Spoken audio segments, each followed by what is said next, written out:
Esta uña, ¿qué va a hacer? Esta uña, ¿qué va a hacer? Mientras esto esté girando en sentido antihorario, va a permitir el giro. ¿Cuándo va a actuar? Y cuando esta palanca gire en sentido horario para volver a ponerse en posición de trabajo, en el cual podría esta uña arrastrar, haciendo que esta gire al revés. En cambio, entonces, ¿qué pasa con esta uña? Y que esta uña traba el movimiento. Entonces, estas dos uñas, una sirve para producir el trabajo de giro y esta otra para retener, para que esta rueda no se devuelva, básicamente. Ambas trabajan con resortes tarados. ¿Ah? Tarado quiere decir calibrado, ¿ah? Con una cierta fuerza para que puedan permitir ese trabajo. Bien, entonces, cuando esto va al sentido antihorario, tenemos el movimiento de la rueda. Cuando vuelve, este eslabón de entrada, que se está permanentemente moviendo hacia un lado y hacia el otro, esta rueda solamente gira en el sentido antihorario. Entonces tenemos el movimiento intermitente, como vemos en cualquiera de los GIF que hemos mostrado ahí para que ustedes puedan ver.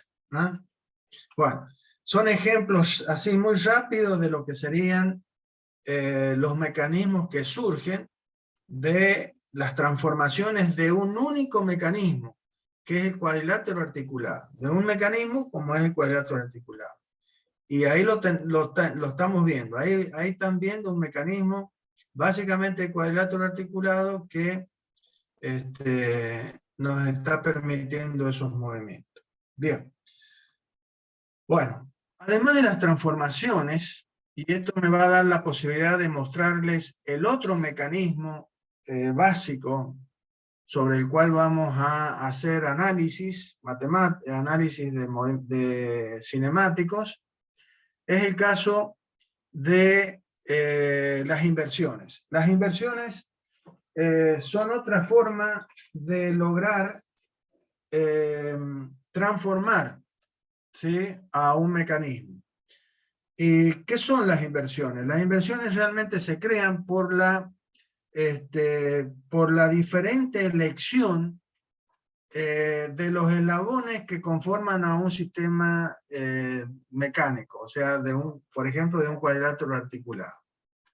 Esto me da tantas versiones o inversiones, ¿sí?, del mecanismo como eslabones conformen al mecanismo.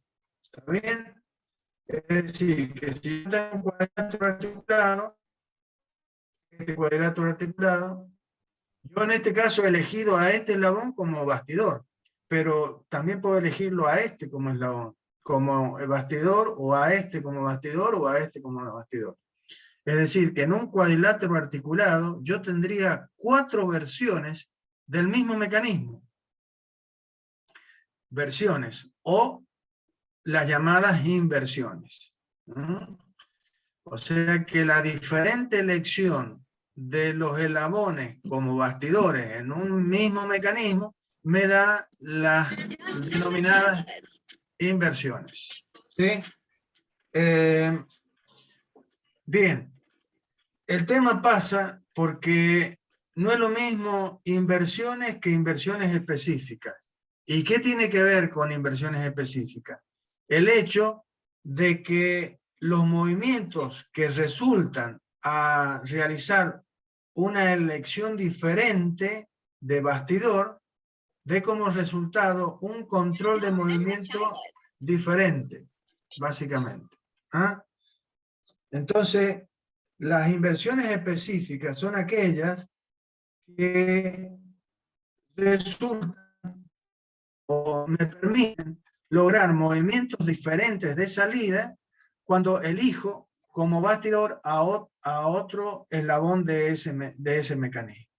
Eso significa una inversión específica. Entonces tenemos que tener claro lo que es inversión, que es una cosa, y lo que es inversión específica por otra. Ya lo vamos a ver también en el caso del cuadrilátero articulado,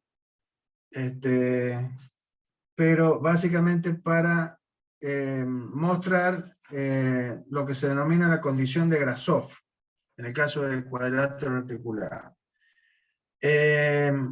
Para el caso del mecanismo que resulta de la primera transformación del cuadrilátero, usando la ley de la primera ley de transformación, que es justamente el mecanismo de manivela Biela-Corredera. Acá tenemos indicado esquemáticamente de otra manera, fíjense a este mecanismo, fíjense que nosotros hemos indicado al bastidor como ¿qué? Como este triangulito que está unido a tierra y esta línea que es el bastidor. ¿Sí? En este mecanismo de cuadrilátero de manivela, biela, corredera y bastidor. Bueno, lo podemos esquematizar de esta manera. Fíjense, al eslabón bastidor, o sea, al triangulito y a la corredera, la hemos reemplazado por un eslabón. Es para hacer más sencilla esta explicación, nada más. Entonces, este sería mi bastidor. Que es, el bastidor está conformado por este punto, que es respecto del cual rota la manivela, y esta línea, que es una guía sobre la cual se mueve este collarín, que es la corredera. Esto sería como si fuera un caño cilíndrico, y esto otro caño que se mueve de mayor diámetro interior, digamos así, y se mueve sobre este otro caño. Y este es siempre el eslabón acoplador entre la manivela de entrada y la corredera, que es el eslabón de salida. Bien. Entonces, en el primer caso, el eslabón 1, que es el bastidor, lo hemos elegido a este eslabón como bastidor. ¿Y qué obtengo? Y el mecanismo de manivela biela corredera. Bien, ¿qué pasa si ahora, qué es lo que representa a este mecanismo? O sea, veamos qué pasa con la corredera, para que veamos la diferencia, básicamente. La corredera en este mecanismo tiene un movimiento de traslación puro, básicamente. Bien, ahora vamos a hacer una libre elección del bastidor y vamos a elegir al eslabón 2, a la manivela, en este mecanismo la vamos a transformar en bastidor. ¿Qué pasó? Y que ahora los puntos de bastidor son este punto y este punto. Y este eslabón, que era el acoplador, se transformó en un balancín o en una manivela. Dependerá de la longitud de este eslabón, para que esto sea una manivela o un balancín. Y el que era bastidor se transformó en un balancín, también. O en una manivela. Va a depender de las longitudes de los eslabones. Entonces el eslabón 1, que aquí era bastidor, se transformó en una manivela, y el eslabón manivela acá, que era la manivela, ahora es el bastidor en este mecanismo. ¿Qué va a resultar? ¿Quién voy a mover? Y voy a mover, lo más probable que mueva a este eslabón. Por aquí va a entrar el movimiento ahora, por el eslabón 3.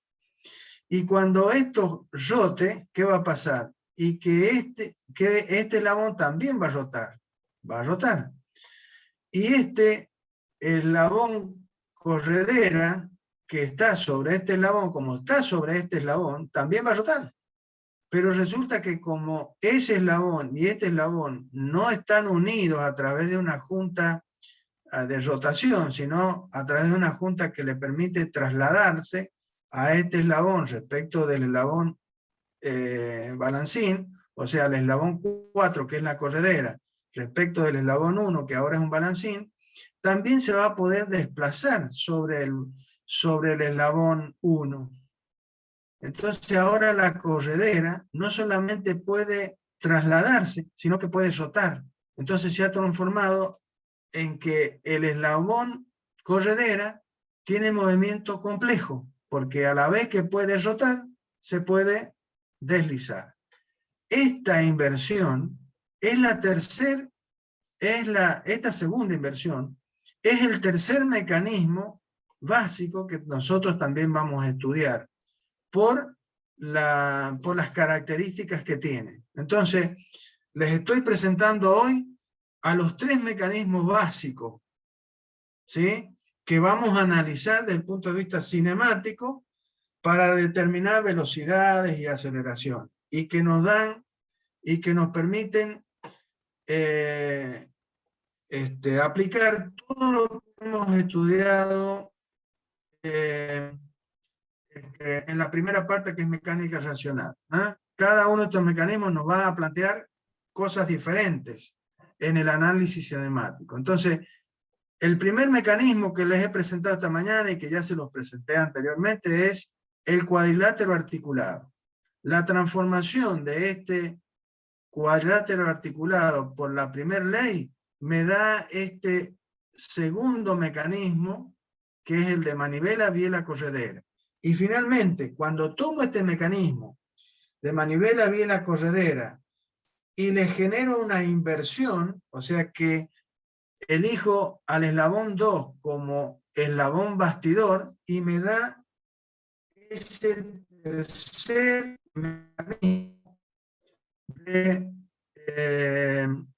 mecanismo que nos interesa analizar en esta materia, ¿no? Este mecanismo se llama mecanismo de manivela corredera. Este mecanismo que estoy mostrando en este momento, esquemáticamente, donde la corredera se puede mover con movimiento complejo, es el mecanismo de manivela corredera. Todos son manivela corredera. Todos. A este le llamamos manivela, biela, corredera, para solamente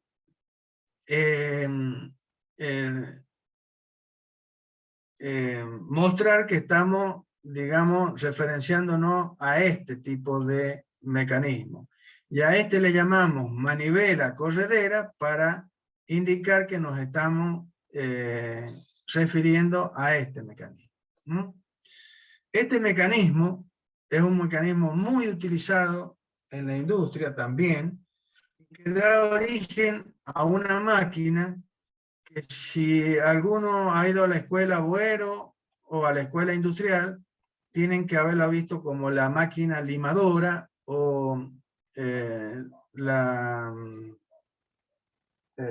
bueno, se me fue de la cabeza, pero normalmente es la llamada máquina limadora, que es una máquina muy usada en la industria para hacer desbastes, o sea, para hacer mecanizados vastos, gruesos, básicamente. Es decir, para acercar a una pieza al tamaño que tiene que ser, para luego generarle un mecanizado de mejor terminación. ¿Sí? Acuérdense que los costos de mecanizado en la industria son grandes. Entonces, no tiene sentido usar una máquina de terminación para sacar un montón de viruta o de una pieza, lo cual costaría mucha plata. Entonces existen estas máquinas que le sacan rápidamente una gran cantidad de material para acercar a la pieza a la forma que finalmente va a tener. Y después una máquina de terminación le da la forma correspondiente. Estas máquinas son las máquinas, este mecanismo es un mecanismo de retorno rápido, se llama. Si ustedes miran, y me lo permite el GIF, van a ver que cuando este cuerpo, que es el cuerpo que tiene el órgano de trabajo, que es esta herramientita que se ve acá, esta herramientita que está acá, que se ve acá, eso es la herramienta de corte, que aquí teóricamente habría una mesa de trabajo y una pieza que le va a generar el desbaste, que se llama. O sea, le va a extraer material a la pieza. Cuando este cuerpo avanza, lo hace con una determinada velocidad, pero cuando regresa, lo hace a una velocidad mayor. Y eso está dado justamente por la forma de este mecanismo, que permite justamente esa situación. Avance lento y retorno rápido. ¿Y por qué?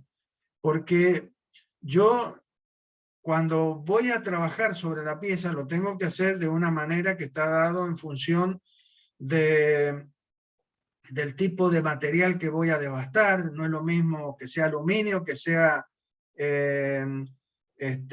acero, diferentes tipos de acero, o cualquier otro tipo de material, de material metálico. Cada uno tiene sus características.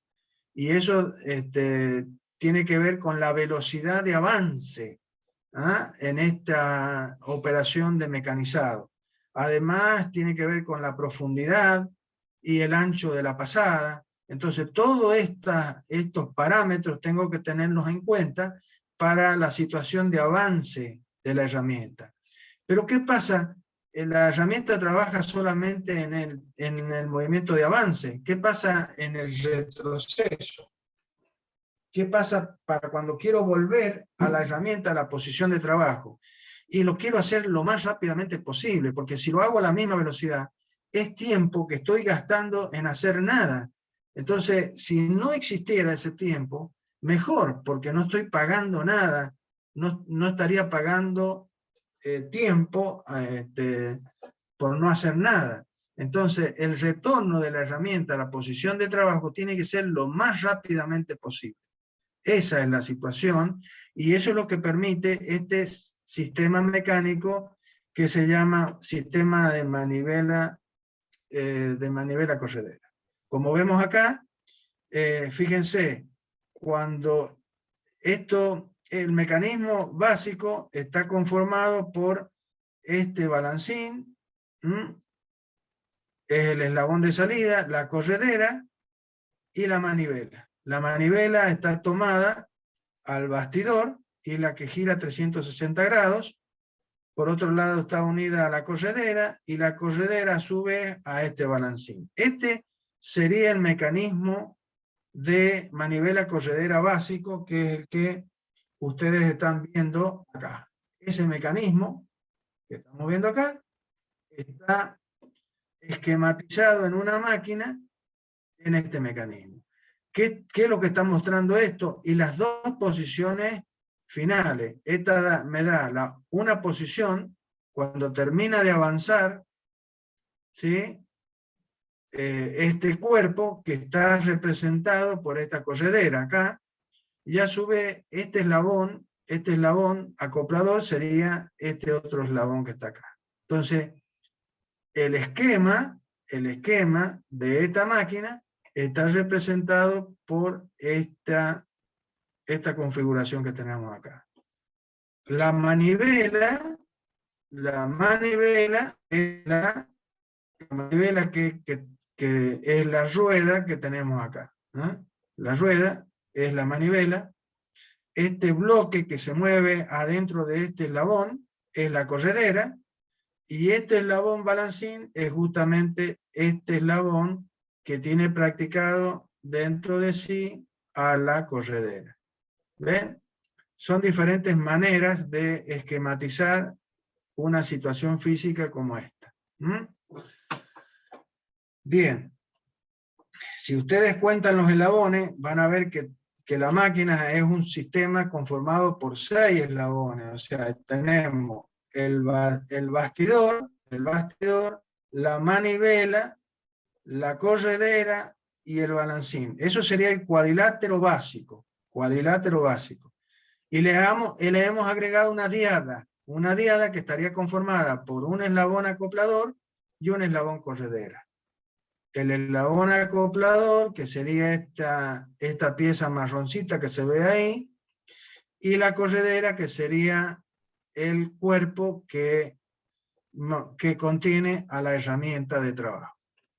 Bien. Y esta como les dije, son las dos posiciones. Esto estaría representando, teóricamente quiere mostrarse como línea de punto, de trazo acá. Esta es línea llena, esta es línea llena, y esta debería ser línea de trazo acá. Es lo que se intentó.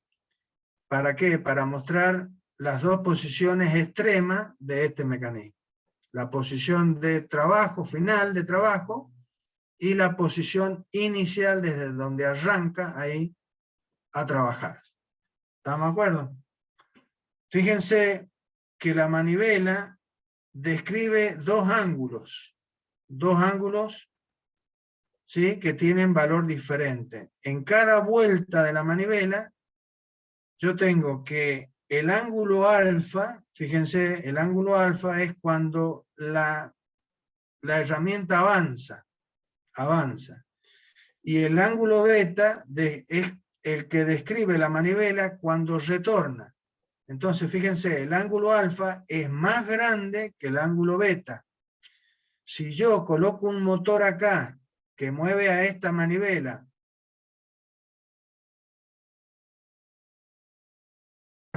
si la velocidad de giro es constante y el recorrido es mayor en la situación del ángulo alfa, que es cuando avanza, a cuando retorna, entonces cuando recorremos el ángulo alfa, este cuerpo se mueve con una velocidad hacia adelante. Cuando retorna, como lo hace a lo largo de este ángulo beta, ¿cómo va a ser la velocidad de retorno? Va a ser más rápida, porque tiene que recorrer lo mismo, pero en un menor tiempo. ¿Estamos de acuerdo? Por eso es un mecanismo de retorno rápido. Bueno, ya les explico la semana que viene estos otros dos ejemplos, que son solamente, se terminó la clase, perdón, me pasé de la 1. Ya terminamos con esto el lunes y con lo que sería la condición de Grasov, y ya prácticamente vamos a terminar con la teoría. Digamos que está dada en el segundo capítulo de el Norton, que tiene que ver con todas las definiciones y los criterios que se utilizan en relación con la cinemática de los eslabonamientos, o sea, de los mecanismos, o sea, cómo se conforman, cuáles son sus partes constitutivas, cómo se clasifican, los tipos de movimiento, los tipos de mecanismo, toda esta cuestión que estamos hablando en este momento. Y después vamos a entrar a lo que sería la parte cinemática para poder resolver cinemáticamente los mecanismos. Bueno, nos vemos el lunes de la semana que viene y bueno, que tengan buena semana.